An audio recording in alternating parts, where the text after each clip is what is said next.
Hello everyone, welcome back to my channel. This is Orfa the Canadian Bisdak. In this video, I'm gonna show you how to make a perfect buttercream. You'll need a real butter to make a perfect buttercream. The main secret of making a perfect buttercream is the consistency of the butter. I have two sets of butter here. They're both in room temperature and both are the same brand. So this butter is in room temperature, but the temperature of the butter is not room.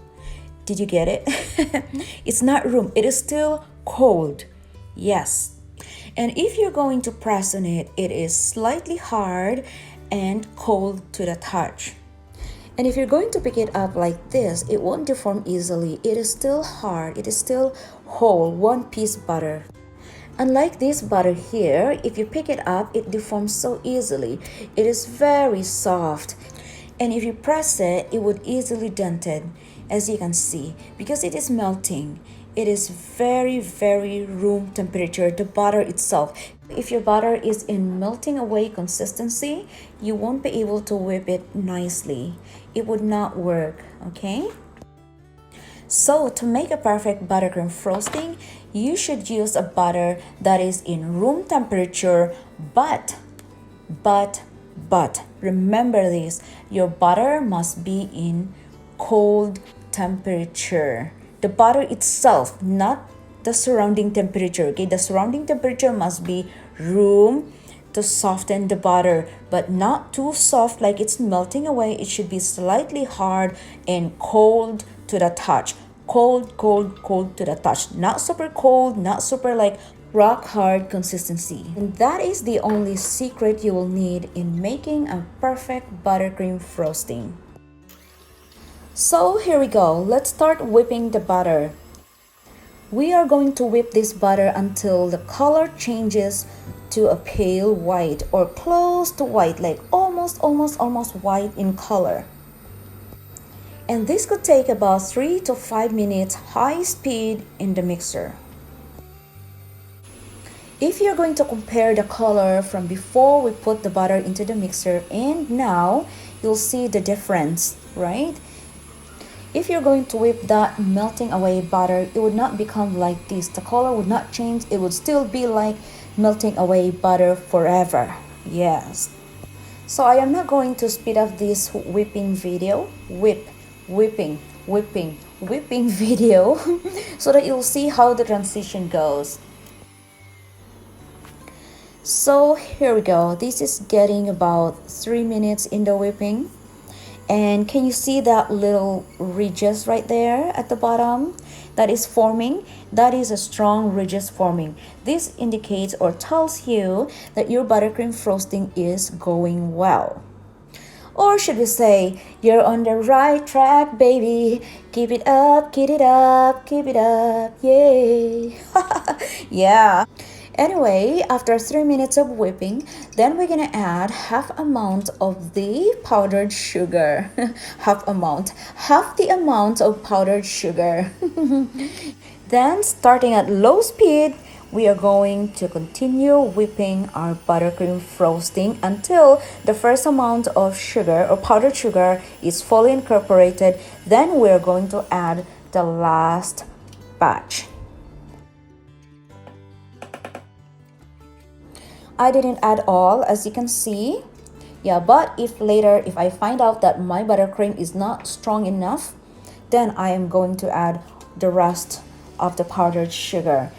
Yes, adding more powdered sugar will make a buttercream frosting stronger. Look at that buttercream frosting right there. Isn't it beautiful? It is coming along really nice.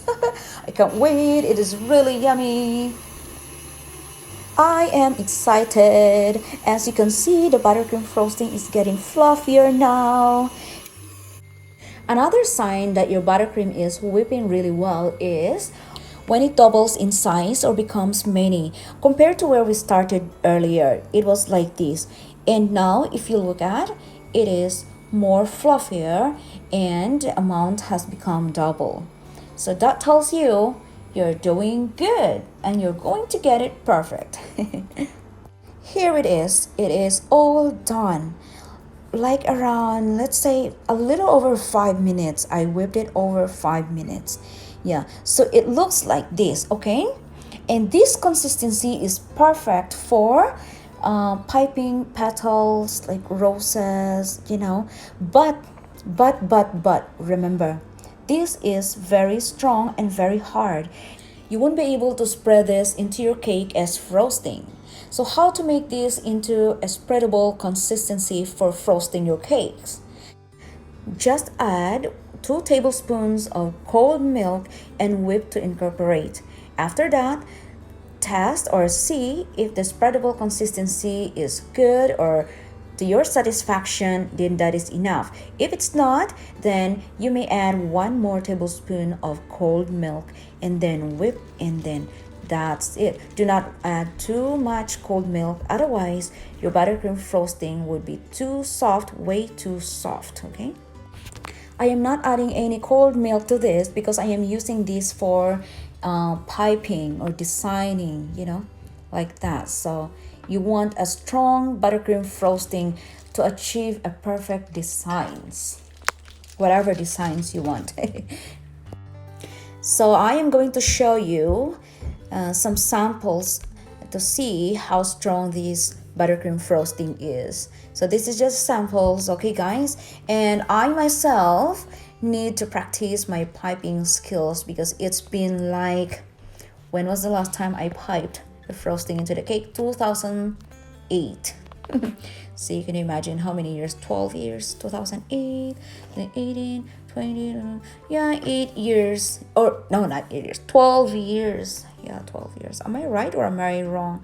I'm not good at mathematics, so just forgive me. Anyway, so here it is. See how strong that is. It really is very, very stable. I love this design. It is gorgeous. It is what tip is this? Russian tip. Yeah, that's the one I used. Yeah. So if you want a glossy buttercream, there's like what they call Korean buttercream, and there's Russian buttercream. By the way, the Russian buttercream is the one they call in Philippines condensed milk buttercream. It is actually a Russian buttercream. Yes. So if you want to color this buttercream frosting, you should use a gel food coloring, or powder food coloring is okay too. But do not use a liquid coloring. It will not work. Oil and butter oil and water will not work. Yeah, so bear that in mind. Do not use liquid coloring to this. See how stable that is? It limps, but just give it a push and there it goes, it stands. Yeah, so that's how strong this buttercream frosting is. So I would like to say, friends, that if you have a perfect buttercream frosting or any frosting you're going to use, whether it is boiled icing or whipped or any frosting that you're going to use, just make sure that you have a very stable one, a strong one. Then you will have an endless possibilities of designs. So there you go, mga friends. Please enjoy the rest of this video as I go through on my piping skills that needs to be honed. It's been a long time, so it's kind of, right now I'm having fun making these flowers, these petals. It is lovely. It is fun to make because the frosting is really stable. So anyway, friends, if you like this video or if you enjoy this video, please say so by smashing the like button. And if you're not my subscriber yet and you want to support me, hit the subscribe button. I am also planning to make a video on how to make a rose petals like beautifully, but right now I can't really say that my rose petals is really good because, honestly speaking, in Philippines, I was used to piping boiled icing. I never knew about buttercream frosting in Philippines. I only knew about it here when I get to Canada, but now I need to hone it because it's kind of my roast piping skill is not really good. Yeah, see, as you can see. But yeah, don't you worry, because next time I'm gonna upload like a tutorial on how to make it really nice, like natural looking rose petals. But I am planning to use a Korean buttercream. Yeah.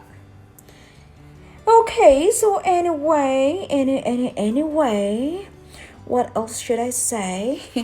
Okay, I forgot. Thank you so much for coming, mga friends. Okay, I really appreciate you watching my videos. See that piping skill right there is not good. It could be better, but yeah. Also, the thing is that this is just sample and this is just a testing, so that's why it's kind of, I only made a little bit of frosting that has color pink. I divided it into a few colors. Yeah, but don't you worry, next time we'll make more roses and we will practice more together. Okay, friends? Yeah, see how it is.